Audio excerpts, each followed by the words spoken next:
here in Dunscore, Christchurch, with my sister Deirdre and my brother-in-law George, and to be among friends. I did have a wonderful drive down here yesterday from Cairnryan through Galloway Forest Park, and this is such a beautiful time of the year to see the lush rolling hills and fields and enjoy the amazing scenery, especially here in Dunscore, which is an oasis of outstanding beauty at this time of the year. Well, any time of the year, but especially this time of the year.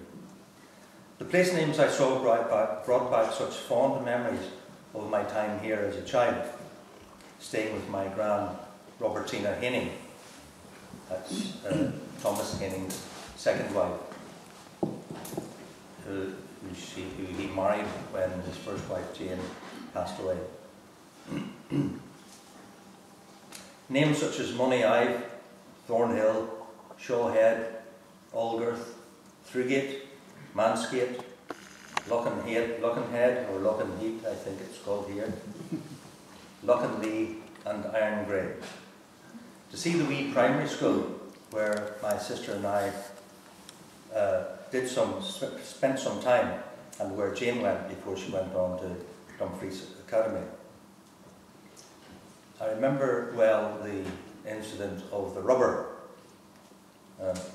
I put this very large rubber into my mouth, and the teacher, no way could the teacher extract it.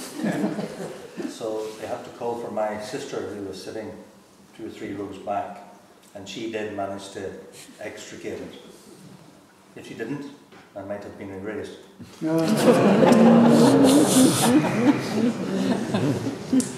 There was also another incident I remember. It was actually quite scary. I was with my gran up at Mansgate, and she had a visitor who I think was Archie's grandmum.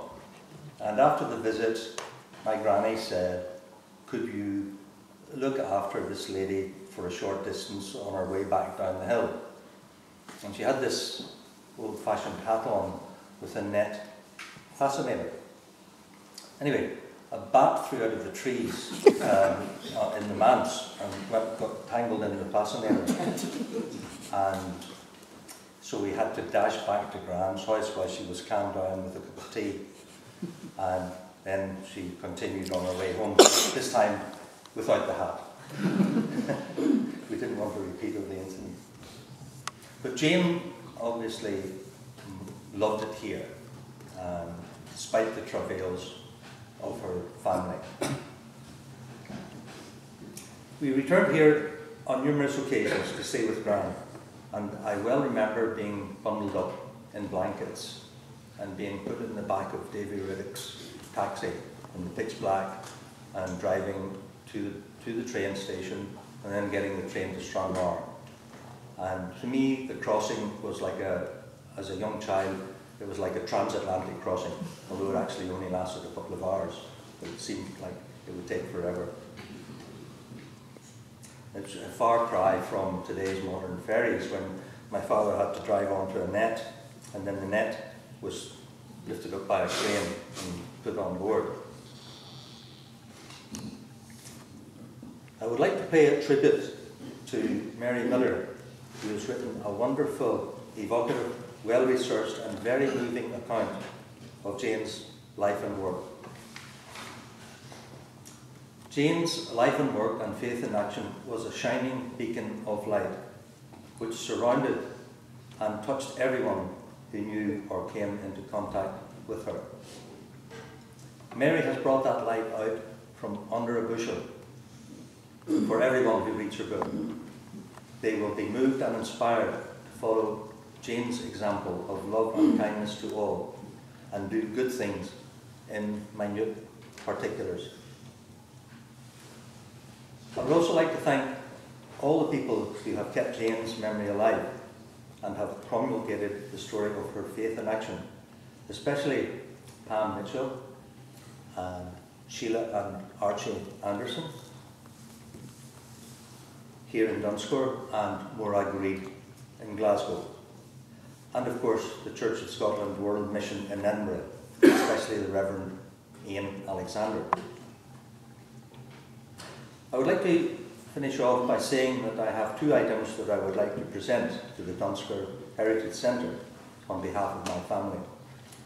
The first is a book presented to Jane's father, Thomas Haining, first prize for Bible and Arithmetic, and it was Shawhead School, dated Edinburgh, February 1879.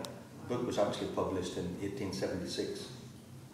It is titled The English Essayists, Bacon, Addison, Lamb, Macaulay, Carlyle, Ruskin, etc.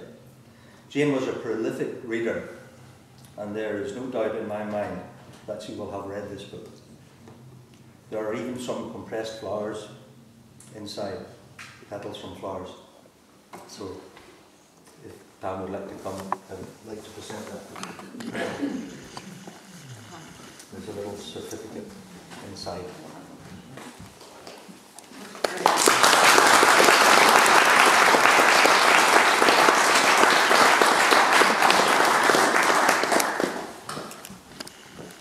Second item I have is an original letter written in Jane's clear handwriting to Bina, that's Robertina Haining, dated Budapest, 10th of September 1933. And if you don't mind, I'm going to read it out, even though most of it's in the book, but this is the full version. So it was dated at the Scottish School in Budapest, 10th of September 1933. 1933. And it goes, Dear Bina, I have had a letter started to you for over a fortnight, but I don't know what has happened to it that I haven't finished it. Anyway, here goes for a fresh start. It was very, very good of you answering my letter as quickly, and also sending on the book, which I will return soon. I have just finished reading it and will pass it on to the boarders. The one I remember from Loughnhead was in quite a different edition, so I expect it was disposed of at sale and maybe Ailey had it. It was good to hear all the Dunscore news again. I was very sorry to hear about Davy Robson. He was his own worst enemy. I hope there's no relatives of Davy. Well, our summer holidays are all over again, and this week we will have our children back, ready to begin the winter's work. I am hoping for more this year than last, but will not know for certain for the next 2 days. On the whole, it was a very pleasant summer. The home had a house by the shores of Lake Balaton, and there we were for July and August. We were only about 5 minutes away from the water, and the daily programme was to go down to the water after breakfast, wait there till dinner, come back to eat and rest through the hottest part of the day, then back to the water, home for supper and bed. What a life. The simple life all right, but very healthy. At the end of July, I slipped off to Paris, where I met Margaret, and we spent about a week travelling back together and doing a little sightseeing. 2 nights in Paris, 3 in Switzerland, and 1 in Venice. We liked Switzerland best, although Venice was very interesting. But by that time we had the heat, but by that time the heat was intense, and we were thankful to be finished with trains. Then Margaret waited with me until the children came back, after which we had 3 or 4 days in Budapest sightseeing. I think she enjoyed that part the best. I have had word from her that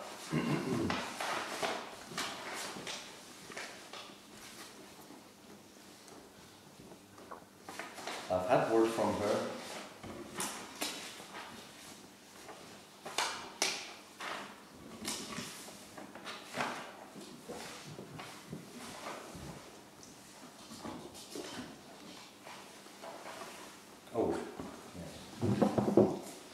that she is safely back home again, but I am hoping for another letter tomorrow with details. We have had a great deal of painting done in the house during the summer, and I am feeling well pleased. The house was really terribly shabby and dirty when I came to it, as they had not had a proper matron for a year or two, and naturally those substituting left it for the permanent person to do.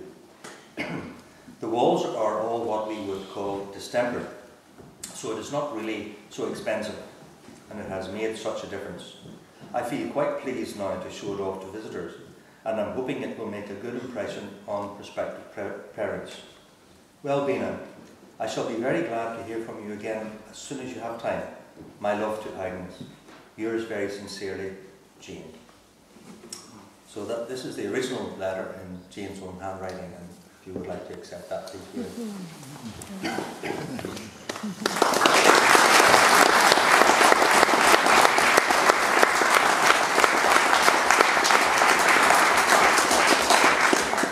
In the envelope, written on the envelope, it says, this is my mother writing, it says, Jane's original letter to my mother, signed Nan, to be given to Robert on my death. So I got that when my mum passed away. We'll read it very safely. Thank you. Thank you very much.